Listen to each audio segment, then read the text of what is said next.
இன்று நமக்கு ஞானம் கூப்பிடுகிறது. பிரியமானவர்களே, புத்தி சத்தமிடுகிறது. புத்தி சத்தமிடுகிறது. உண்மையா இது நடக்கும் விஷயம். ஞானம் நமக்கு கூப்பிடுகிறது. அதை கேட்க போகிறோம். என்ன சொல்லுகிறது, எப்படி நம்ம வாழ்க்கையில் நடத்த போகிறது என்று நாம் கேட்டு ஞானத்தை பெற்றுக்கொள்ள போகிறோம். அதை கேட்போமா? 5-9 வசனங்கள்ல ஞானம் என்ன சொல்லுகிறது என்று கேட்போம். பேதைகளே, விவேகம் அடையுங்கள். மூடர்களே, புத்தியுள்ள சிந்தையாயிருங்கள். கேளுங்கள், மேம்பாடான காரியங்களை பேசுவேன். என் உதடுகள் உத்தம காரியங்களை வசனிக்கும். என் வாய் சத்தியத்தை விளம்பும். ஆகாமியம் என் உதடுகளுக்கு அருவருப்பானது. என் வாயின் வாக்குகள் எல்லாம் நீதியானவைகள். அவைகளில் புரட்டும் விபரீதமும் இல்லை. அவைகளெல்லாம் புத்தி உள்ளவனுக்கு தெளிவும் ஞானத்தை பெற்றவர்களுக்கு யதார்த்தமுமாயிருக்கும். பேதைகளே, விவேகம் அடையுங்கள் என்று ஞானம் சொல்கிறது. மூடர்களே, புத்தியுள்ள சிந்தையாய் இருங்கள். இது மிக அவசியம் உங்களுக்கு என்று ஞானம் முக்கியத்துவம் கொடுக்கிறது. எதுக்கு இந்த விவேகம், எதுக்கு இந்த புத்தி நமக்கு அவசியம் என்று வந்த வசனங்களை பார்க்கும் பொழுது 3 விஷயங்கள் இது நம் வாழ்க்கையில் கொண்டு வருகிறது. நம் உதடுகளில் உத்தமம், நம் வாயில் சத்தியம் நிலைத்திருக்கும்படி. 3வது, நீதி வாயின் வார்த்தைகளில் இருக்கும்படி. என்னது? உத்தமம், 2வது சத்தியம், 3வது நீதி. இப்படிப்பட்ட வார்த்தைகள் நம் வாயிலிருந்து உதடுகளிலிருந்து புறப்பட்டு செல்லும்படி ஞானம் காக்க போகிறது. இதில் நமக்கு வேண்டாத விஷயங்கள் வர விடக்கூடாது. ஞானம் அப்படி நம்மை காக்கும்படி செயல்படும். இதுல பார்க்கிற வார்த்தைகள் ஆகாமியம். இது நம் வார்த்தையில் உதடுகளில் வராதபடி பொல்லாத வார்த்தைகள், தீமைக்குரிய வார்த்தைகள். இப்படி நிறைய பேர் கெட்ட வார்த்தைகளையோ மற்றவர்களை பற்றி கெட்ட கெட்ட காரியங்களையோ பேசுகிறார்கள். தவறான வழிமுறைகளை அவங்க தீட்டுறாங்க. வாயில அப்படி திட்டம் பண்ணுகிறார்கள். இதையெல்லாம் ஞானம் நம்மை பேச அனுமதிக்காது. நமக்கு எச்சரிக்கை இடும். அதுவும் புரட்டும் விபரீதமும், இப்படி கோணலானவைகள் நம்ம பேசி பின்பற்றாதபடிக்கு, ரொம்ப மோசமான காரியங்களை பின்பற்றி அதையோ நம்ம அதை பற்றியே பேசாதபடிக்கு உதடுகளை, வாயை காக்கிறது. இது முதலாவது விஷயம். 10-11 வசனத்துல என்ன சொல்லப்பட்டிருக்கு என்று பார்ப்போம். வெள்ளியை பார்க்கிலும் என் புத்திமதியையும் பசும் பொன்னை பார்க்கிலும் ஞானத்தையும் அங்கீகரித்துக் கொள்ளுங்கள். முத்துக்களை பார்க்கிலும் ஞானமே நல்லது. இச்சிக்கப்படத்தக்கவைகள் எல்லாம் அதற்கு நிகரல்ல. ஆம், வெள்ளியை பார்க்கிலும் பசும் பொன்னை பார்க்கிலும் இந்த புத்திமதி நமக்கு முக்கியம். புத்திமதி வரப்போகிறது, ஞானம் வரப்போகிறது. இவைகளை நீங்கள் அங்கீகரியுங்கள் என்று இந்த வசனம் சொல்லுகிறது. நமக்கு வாழ்க்கையில எத்தனையோ சூழ்நிலைகள் மூலமாக ஞானம் நமக்கு புத்திமதி சொல்லிக் கொடுக்க போகிறது. நமக்கு வாழ்க்கையின் பிரச்சனைகள் வழியாக கடந்து செல்லும் பொழுதும் நமக்கு ஞானம் வெளிப்பட போகிறது. நமக்கு ஞானத்தை சேர்த்து கொள்ள போகிறோம். இப்படி ஞானம் நமக்கு கற்றுக் கொடுக்க போகிறது. அந்த சூழ்நிலைகள், இன்னும் படிப்பிலும் சரி, நம் வேலைகளிலும் சரி, இவைகளுக்குரிய ஞானத்தையும் நீங்கள் பெருக்கிக் கொள்ளுங்கள் என்று இந்த வசனம் சொல்லுகிறது. அதற்கு ஞானம் உதவி செய்ய போகிறது. இப்படிப்பட்ட காரியங்களில் நாம் ஞானத்தையும் புத்திமதியும் பெற்று அதை அங்கீகரித்து நாம் ஞானத்தில் சிறந்தவர்களாக வரப்போகிறோம். இது வெள்ளியை பார்க்கிலும் பசும் பொன்னை பார்க்கிலும் மிக விலை உயர்ந்தது. முத்துக்களை பார்க்கிலும் ஞானமே நல்லது. இன்று வாலிபர்கள் இப்படிதான் வெள்ளியும் பொன்னையும் பின்னாடி துரத்தி போறாங்க.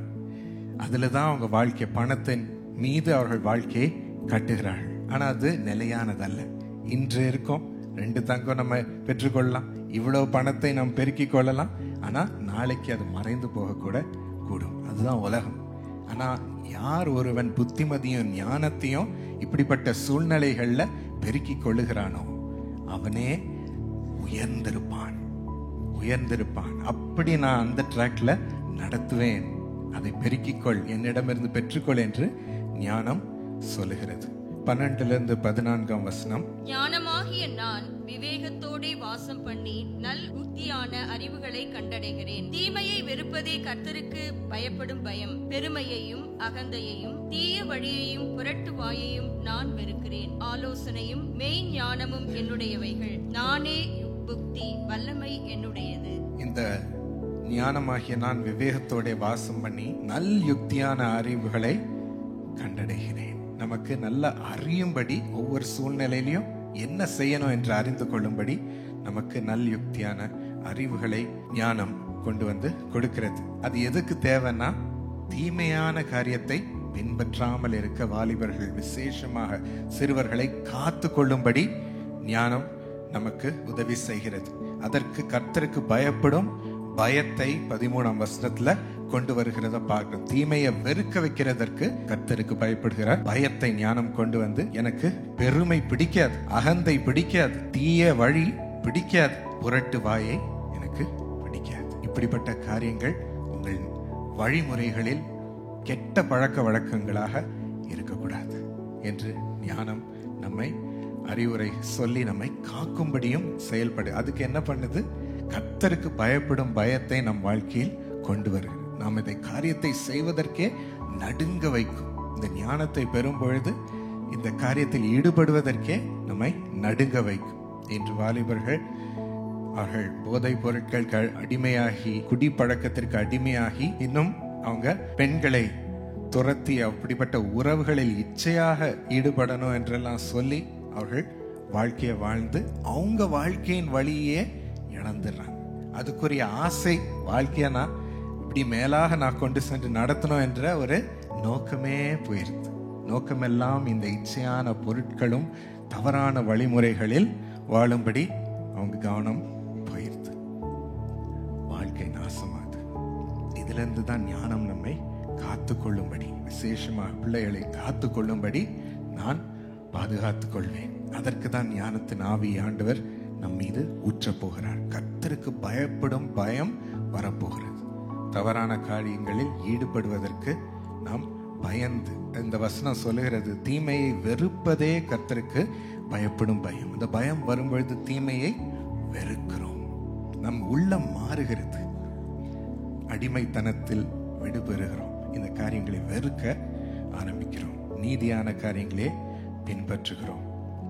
15-16 வசனங்கள் வாசிப்போம். என்னாலே ராஜாக்கள் அரசாளுகிறார்கள், பிரபுக்கள் நீதி செலுத்துகிறார்கள். என்னாலே அதிகாரிகளும் பிரபுக்களும் பூமியில் உள்ள சகல நியாயாதிபதிகளும் ஆளுகை செய்து வருகிறார்கள். ஞானம் எப்படி ராஜாக்களின் பதவிக்கு, பிரபுக்கள் என் பதவிக்கு, அதிகாரங்களுக்கு நம்மை உயர்த்துகிறது, கொண்டு வந்து நிறுத்துகிறது. ஞானத்தை எவன் உட்கொள்ளுகிறானோ, பெற்றுக்கொள்ளுகிறானோ, அவன் இப்படி ராஜரீக பதவிகளுக்கு எழும்புகிறான். ஆண்டவருடைய ஞானம் அப்படி நம்மை கொண்டு சேர்க்கிறது. அங்கு கொண்டு வந்து இங்கு வசனத்துல பார்க்கிறோம், அரசாள வைக்கிறது, நீதி செலுத்த வைக்கிறது. அப்பதான் நமக்கு தேசத்துல இப்படி நீதியின் அரசாங்கமும், நம் ஒவ்வொரு ஃபீல்டிலையும் நமக்கு நீதியின் அரசாங்கம், கர்த்தருடைய தீர்மானங்கள், திட்டங்கள் நிறைவேறும் படி நம் வாலிபர்கள் எழும்பி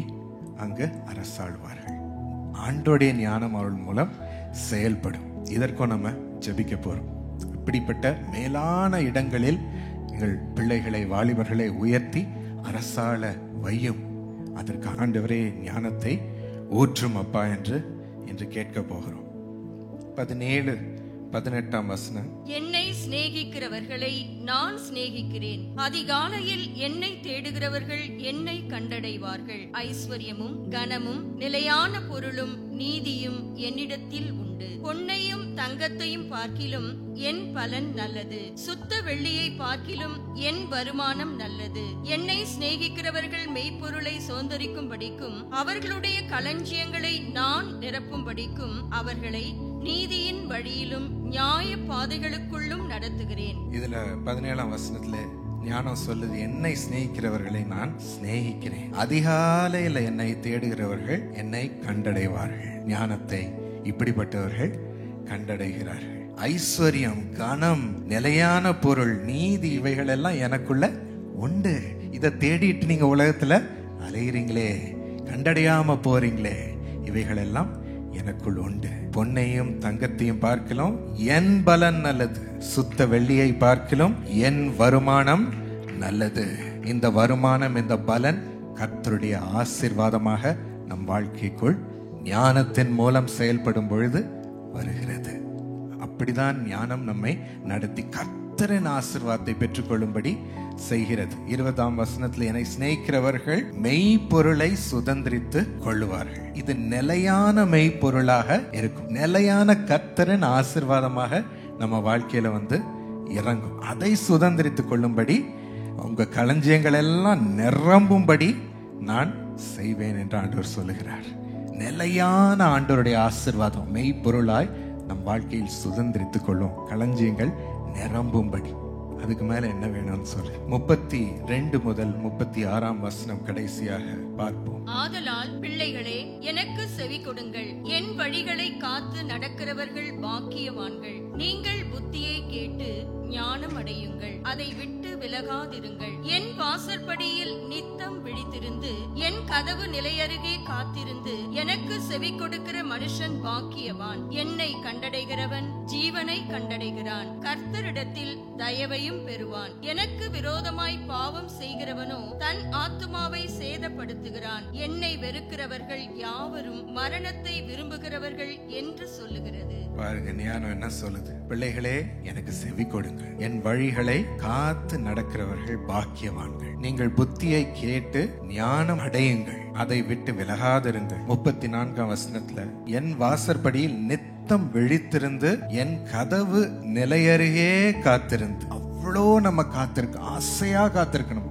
வெள்ளியும் பொன்னிற்கும் மேலாக ஆசையாக நம் கதவு அருகே காத்திருக்கணும். எதற்கு? இந்த ஞானம் பெறுவதற்கு. காத்திருந்து எனக்கு செவி கொடுக்கிற மனுஷன் பாக்கியவான். அவ்வளோ ஆசையாக என் ஞானத்தை தேடினால் இந்த எல்லா ஆசீர்வாதத்தையும், என்னுடைய ஆசீர்வாதத்தை நீ சுதந்திரித்துக் கொள்வாய். என்னை கண்டடைகிறவன் ஜீவனை கண்டடைகிறான். சோ இதற்காக தான் ஆண்டவர் ஞானத்தின் ஆவியை ஊற்றுகிறார் என்று ஞானம் இந்த வசனங்கள் மூலமாக ஆண்டோடைய ஞானம் நம்மிடம் பேசி இருக்கிறது. உன்னை நிரப்ப ஆயத்தமா இருக்கிறேன் என்று சொல்லி இருக்கிறது. இதை தான் நம் பிள்ளைகள் மீது பெற்றுக்கொள்ள போறோம். அவங்க உதடு காக்கப்படும்படி, நீதியை பேசும்படி, சத்தியம் பேசும்படி, உத்தமமாய் இருக்கும்படி, நம் வழிகள், அவர்கள் வழிகள் சுத்தமாய் இருக்கும்படி, அவர்கள் மேன்மையான இடத்திற்கு ஞானம் கொண்டு செல்லும்படி, இன்னும் அவர்கள் செவி கொடுத்து இந்த ஞானத்தை விலையுயர்ந்ததா எப்பொழுதும் ஒவ்வொரு நாள்லயும் அதிகாலையில் தேடி ஆண்டவரிடத்துல பெற்றுக்கொள்ள, ஆண்டவரிடத்துல அவ்வளோ ஆசையா இருக்கிறதற்கு இந்த ஞானம் ஒரு இருதயத்தை கொடுக்க போகிறது. கர்த்தருக்கு பயப்படும் பயத்தை வாழ செய்ய கொடுக்க போகிறது. பிள்ளைகள், வாலிபர்கள் வழி தவறி போகாதபடிக்கு ஞானம் அவர்களை காத்து மேலான இடத்திற்கு கொண்டு வரும்படி நம்ம விசுவாசமா ஜோமனுமா. எத்தனை பேருக்கு இந்த விசுவாசம் உண்டு? ஆண்டவர் இந்த ஞானத்தின் ஆவியை ஊற்றுவார் என்று இப்பொழுது ஃப்ரீயா ஆண்டவர்கிட்ட கேட்க போகிறோம்.